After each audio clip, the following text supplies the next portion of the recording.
You're listening to The Real Short Box, a comic book podcast made for geeks by geeks.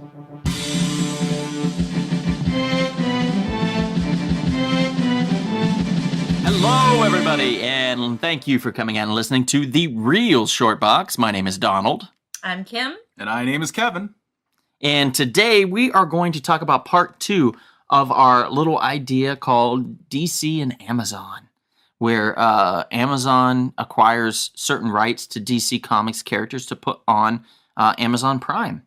Kind of like Netflix has been doing with Marvel series, Daredevil, Jessica Jones, Luke Cage, things like that.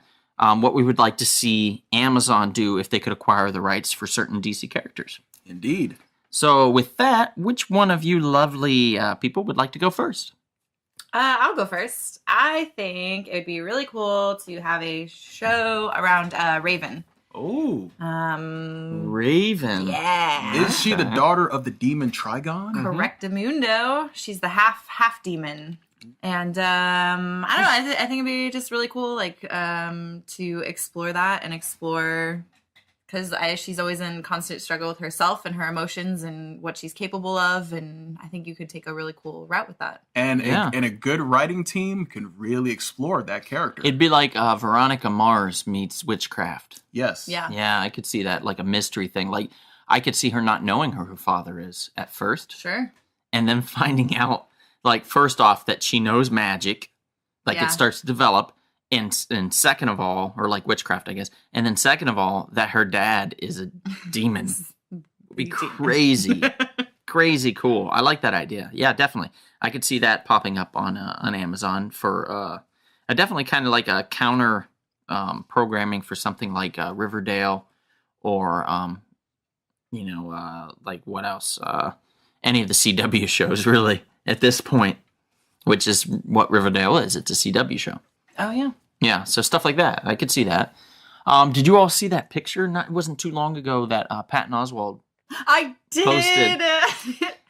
His daughter wanted to be Raven for Halloween, Right. And she's like, "Well, her dad is Trigon, and he dressed up like her." Oh, like a demon, I yeah. love it. It's so Oh. cute. Yeah. But he did the most current Teen Titans Go version, Right, the where it's animated. really cartoony. It was great. It Right. was so great. He's very smart. He didn't dress up like a demon. Right. Big long tongue and horns and stuff. Scare his daughter half to death. All the kids hate him and are crying. And he's like, this didn't go well at all. What was I thinking? Yeah. No, it was adorable. Yeah. You enjoyed it that much. I did. Oh. It was very cute. He did. Almost as much as we enjoy Sparrow's Heroes, right, Kevin? That's right. Sparrow's Heroes, located in Canoga Park, California, is what I call the Temple of Comics. Over 300,000 books in their warehouse. And it's led by the proprietor, Mr. Elliot Sparrow himself, who I call the godfather of comics. Go to sparrowsheroes.com to find out any events or any deals coming up. He's surprisingly also the godfather of funk. I never knew that. Oh, yes. Yeah. Oh, yes. Yeah, he can get down. You just go in the store and you ask him, he'd be like, get down. Yeah. And then he just like He'll dance a jig for you. Does- the dances. thing. Yeah, it's amazing. Amazing. Okay, so back to our regularly scheduled podcast. So Raven is in the magical realm of things. So let's see. We'd already talked about prior. We talked about doing Justice League Dark, Yes. and that a lot of those characters in the magical realm. Yes. So Raven would fit in. And this is technically phase within 2. that world.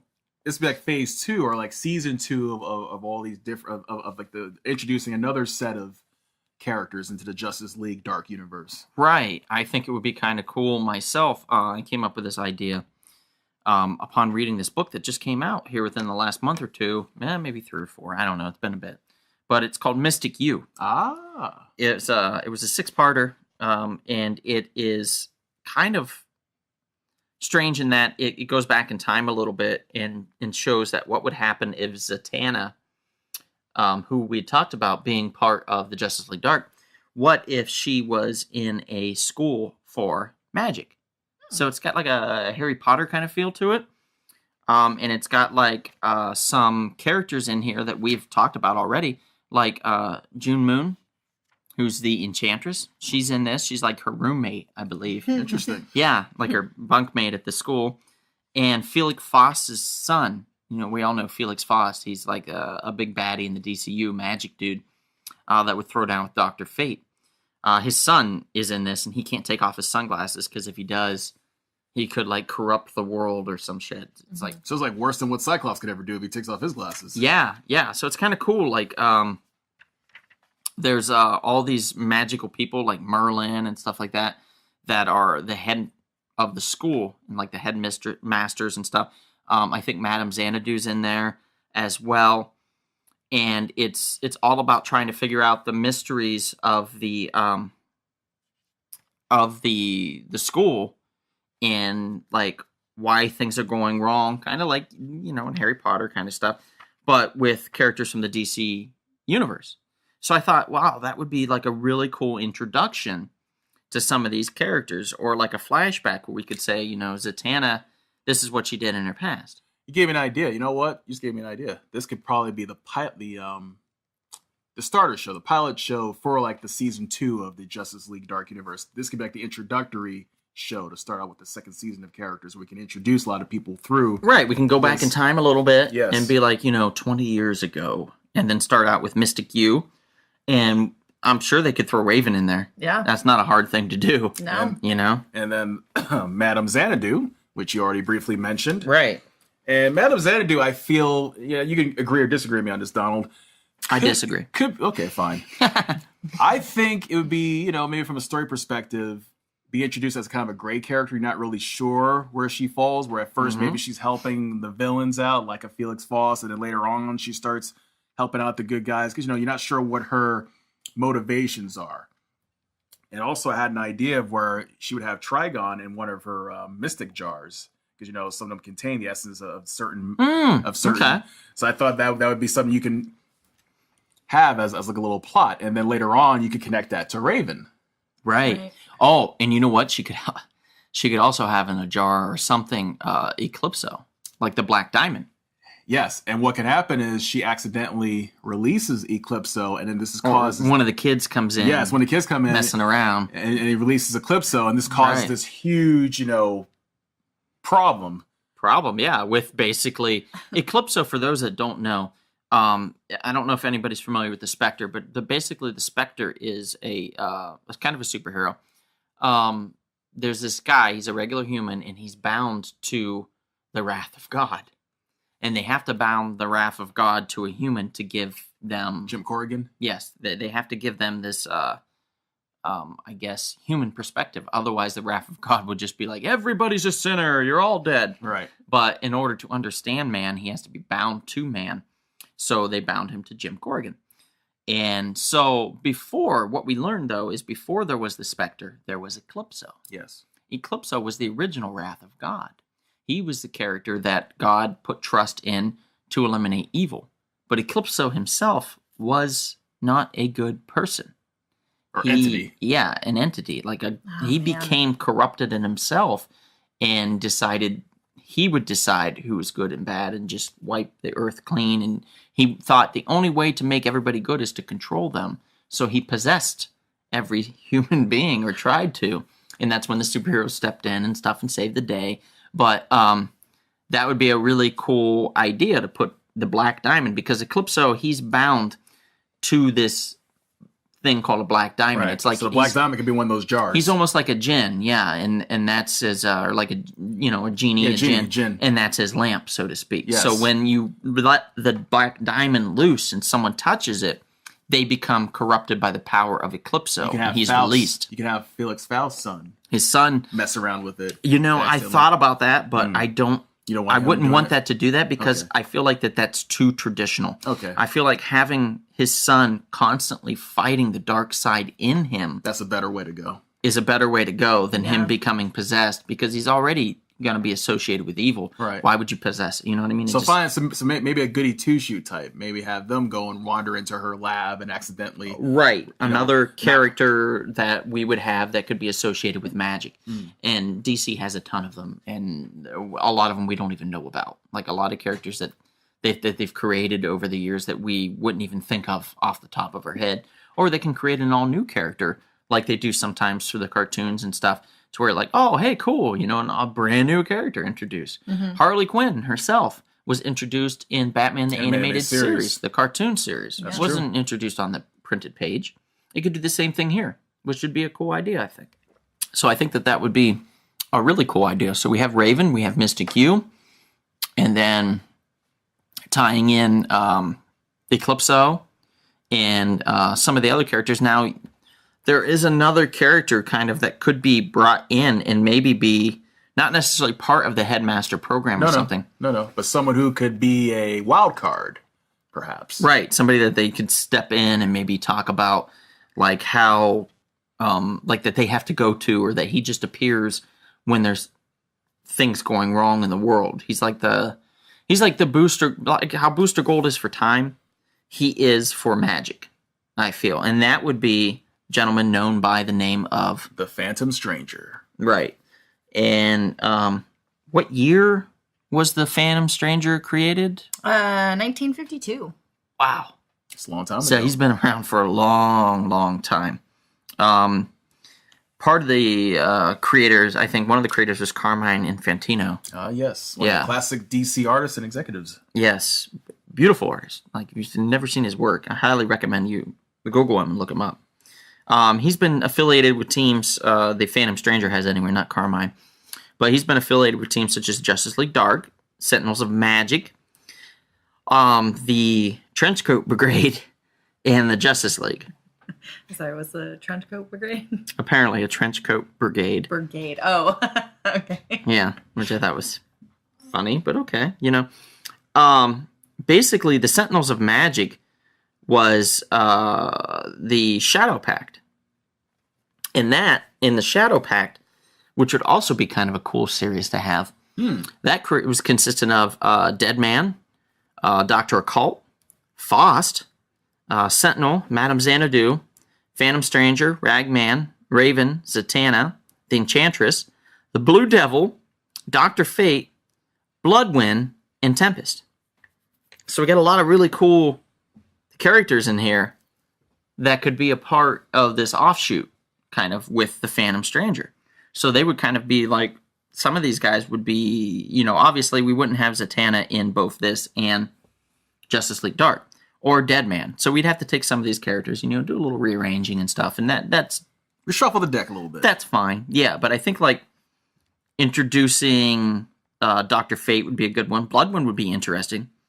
You know, we could have Raven be a part of that, since she's, if we premiere her in the Mystic U. Ragman, Dr. Mist would be a cool one. Who? Dr. Mist. Dr. Mist? Tell me a little bit about Dr. Mist. Works for the Argus He's an Argus supernatural expert and consultant. And he actually sometimes works alongside Black Orchid and to keep an eye on Constantine. So Really? So it's kind of like a side character that could, Oh, okay. you know. Kind of like a John Constantine character, really. Yes. That looks after John Constantine. Yes. Interesting. Yeah, I could do that. And also, since, you know, iVampire was Andrew Bennett, perhaps he could be introduced. Oh, sorry to interrupt, everyone. Yeah? Just wanted to mention real That's quick true. about a shop in That's true. Canoga Park, California called Spiro's This could be a really cool idea. Elliot, the doing this, proprietor of the store, has over 300,000 Shadow Pack, so to books speak, in or what's Sentinels called of the Magic. Temple of Depending on how you Comics. like it. I don't know, That's which name Spiro do you guys Heroes prefer? in Do Canoga you prefer Park. Shadow Pack Spiro's or Heroes. Sentinels of Magic? .com. I think Shadow Pack might be a little more simpler. I don't know. I could be wrong. I like the other one. You like the other one? Sentinels of Magic. Yeah. Sentinels of Magic. Okay. Because the Shadow Pact? I don't know. In the shadows where evil lurks. See, to me, it sounds like Shadow Pact. We've joined hands and ate cookies together. And now we are the Shadow Pact. Or, hey guys, we're the Sentinels of Magic. Oh, You got some magic? We'd be Sentinels of it. No, see, not when you say it. Mm. Sentinels of Magic. Sentinels of Magic. Magic. Yeah, sure. We could do that. I could design the action figures for the Sentinels of Magic. They'd all look like Sentinels, only they'd have different helmets. Sentinels from Marvel. Sentinels X-Men. Marvel. Yes. I would make so much money. and be sued. It'd be amazing. It would be very amazing. Amazing. Like Amazing Spider-Man amazing. So we got all these magic people and stuff. Let's branch out a little bit since we're going to, obviously the second season is going to revolve around Eclipso and stuff. Maybe throw a little bit of pepper in there. And I only say that because we need kind of a rogue series. Yes. Kind of a series that doesn't tie in too much to everything and can create another whole level. Yes. AKA a third season Yes. of like tie-in type stuff. I'm going to go with Lobo, All right. the Galactic Bounty Hunter. The fraggin' frag of all frags. Can't be killed. No, can't be killed. Lobo is a cool Wolverine, and that's hard to say because Wolverine's already so cool. Yeah. But Lobo is like, what if Wolverine still smoked cigars? Was a wolf. Was still unkillable, and drank a lot, but also was morally ambiguous. Like, really didn't have A great if- character. He was like, if the money's there, I don't care. Mhm. Lobo, yeah, a true gray character. And Lobo being a galactic bounty hunter, I feel like him being brought in to a larger scope of things, I think brings in a lot of the universal side of DC as far as like their galactic side, their space world that they could build. And it'd be a great way to later introduce the Rebels characters that you got me into years ago. Yep.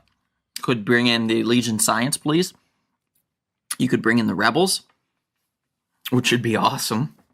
I would love that. Which would be like what, Strata and Vril Dox and those characters all together on the run from a tyrannical.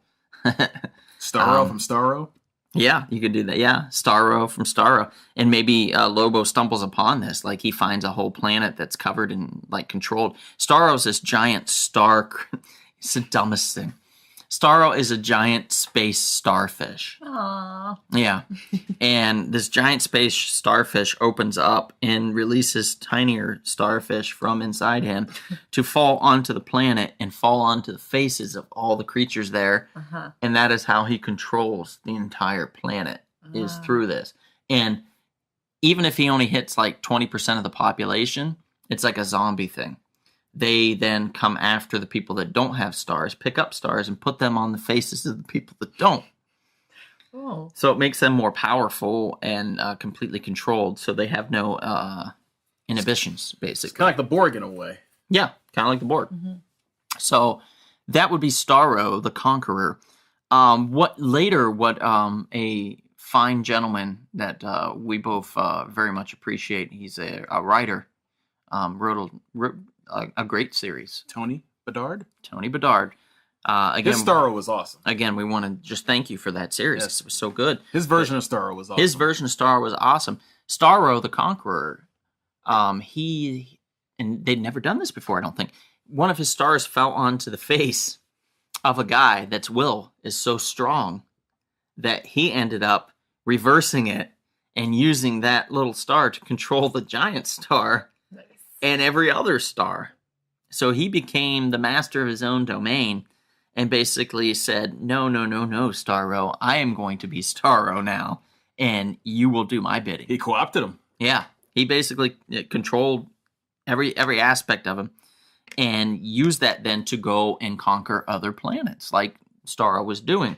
But for him, not for Starro, which is awesome. We could do that. There's also Despero. And Brainiac 3, Vril Dox's son, who's also the grandson of the original Brainiac. That kid character, I really liked him. The little infant that who usually grew up was born and instantly wanted to kill his father and control all of life as we know it. Yep. So another cool character. Despero's another cool character. He could be like a Joffrey. He could be like a Joffrey type character. Yeah, he could be. Despero uses telepathy to, and his telepathic ability to control people.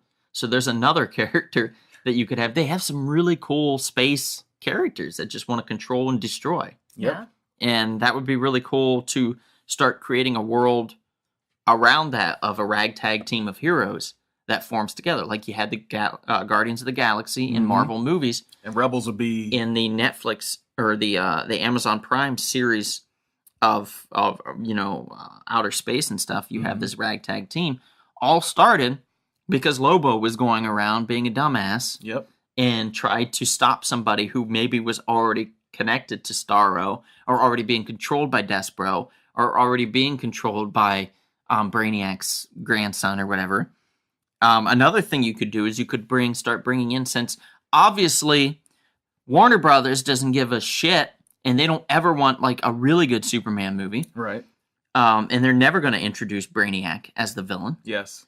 You could potentially make Brainiac like a main villain in one of these types of arcs. Absolutely. To where in Brainiac's the same thing. He's a computer like program basically, designed originally from the planet Krypton, if I recall, to protect Krypton and their people and their culture. Mhm. Well, when there was no longer any Krypton, he decided that in order, because it's really cool in this, like it's a robot, like a sentient being, like a robot that had an epiphany that said, well, if I couldn't protect this planet because it exploded, So it like got its own how consciousness. how do I protect things? How do I collect things and keep them safe?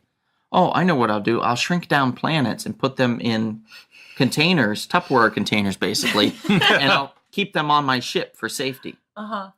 So he's going around shrinking complete planets and putting them in these Oh, but containers. he thinks he's doing it for And good. Kind of in a way, but he's also not a good dude No, because he's yeah. cold, calculating. He's a robot that just wants to. But like he's trying to fix the problem that can't be fixed. Right. So there's this thing, this You know what? morality that's involved in Right. it too. Well, and that's the logic, because a artificial intelligent program like that or a creature would be amoral. It's just going to have this very logical solution Mhm. to a problem. It's not going to have Right. like, oh, your feelings. Oh, I'm so sorry. It doesn't understand that. Yeah. So you know what? That would be especially it would tie into what's going on today with artificial intelligence. You know, the fears of it. Have you guys watched Black Mirror? On a side note, if you haven't, Which season? Are we talking about the just in most general? recent. Yeah. Season 4, episode 1.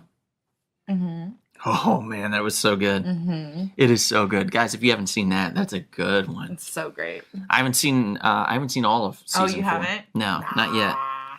But episode 1 really set the Episode bar. 1 was really good. Yeah, I still think I'm like 4 in, and I still think episode 1's the best out of But it. I think about that, like when you think about like computers getting conscious and like Yeah. feelings and That makes sense. For those that haven't seen this episode, we won't say too much, go into it too much. But imagine like if a guy in real life thought he should be Captain Kirk and created a computer program to where he controlled everybody in the program, but everybody in the program has their own consciousness. has it. He captures the DNA of people to put them into the game. No, you're spoiling too Am I much. spoiling yeah, too much? You're spoiling too Okay. much for this. All right. All right, so we'll move on for that. But anyway, it's a cool idea to be able to capture the essence of people and put them into video games to control them. You know, it's funny. There is like a real life theory about reality that we ourselves could be. My brother and I were just talking about this the other day. You know where I'm going with this, right? Yes, that we could be a Matrix? simulation. Yes, we could be a simulation. That we could be a simulation in someone's Mm-hmm. computer program. Mm-hmm. That would be another episode. Of, Yeah, there's three theories on it. Yeah, It's very interesting. Yeah. We were like hardcore discussing this. that the was other a day. really good episode too. Yeah. Yeah, Black Mirror's been killing it lately.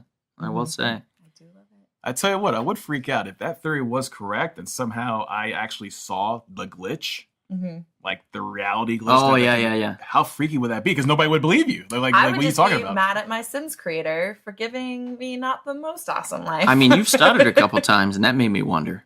Yeah, that's true. I was like, "Are you glitching, It's Kevin? true. You glitching? That's true. Maybe you're in here designed to keep me thinking outside the box, keep me from thinking outside. Maybe you're like, here, like, let's talk about comics.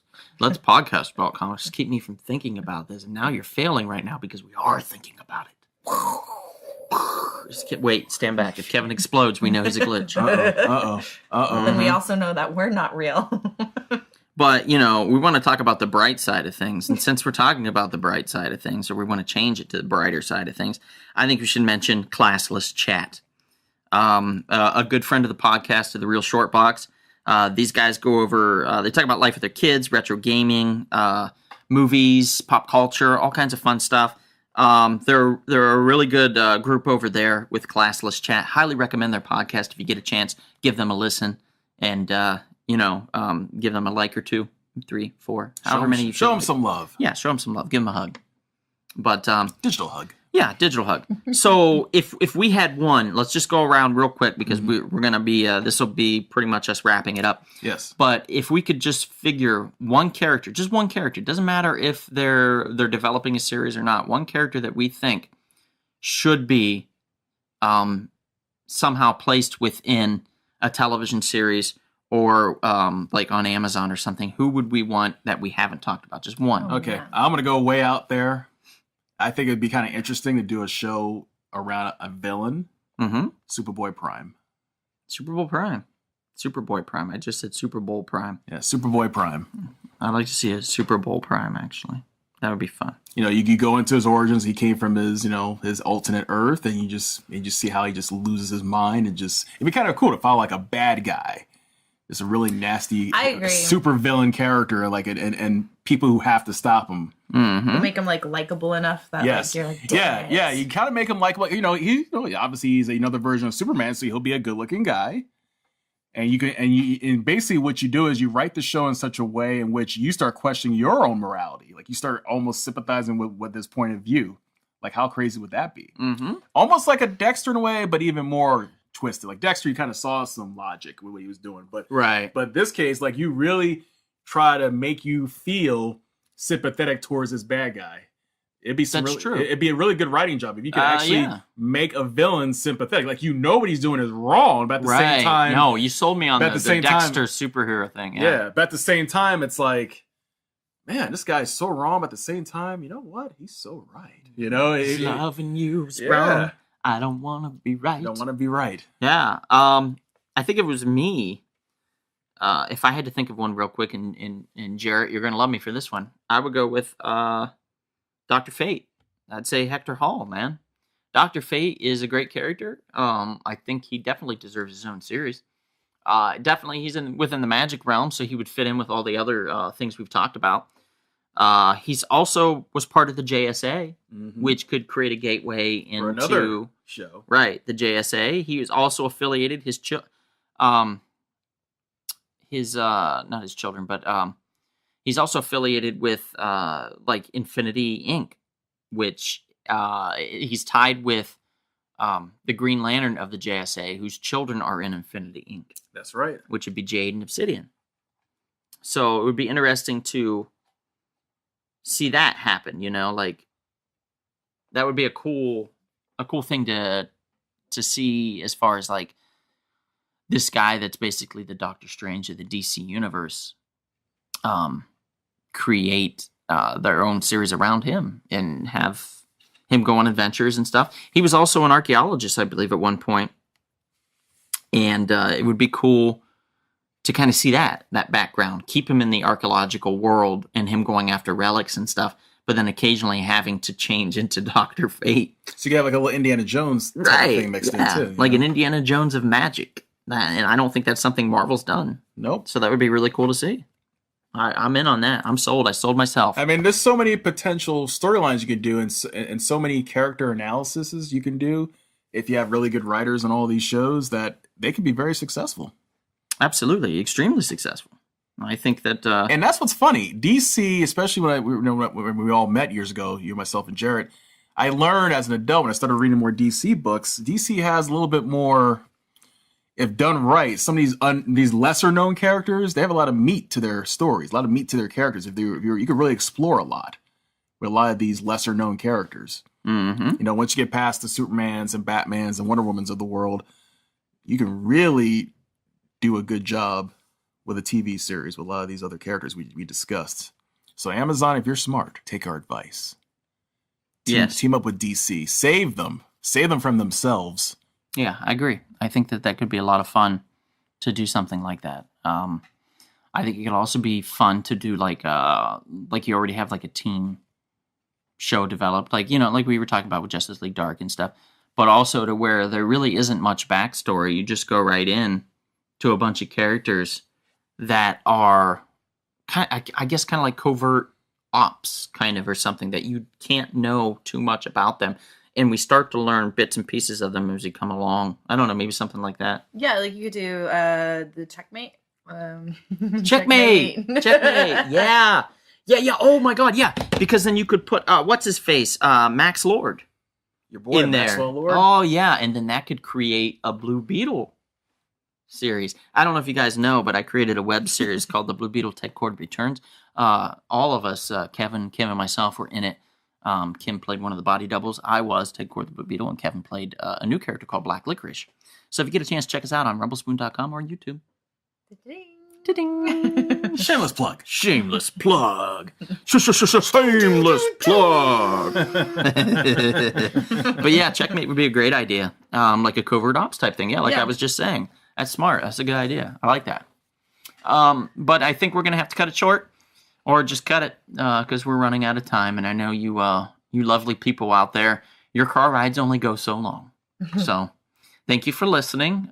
Please, if you get a chance, check us out on Instagram, YouTube, Twitter, things like that. Thank you for listening, and we'll see you at the comic shop. This has been The Real Short Box. We'll see you at the comic shop.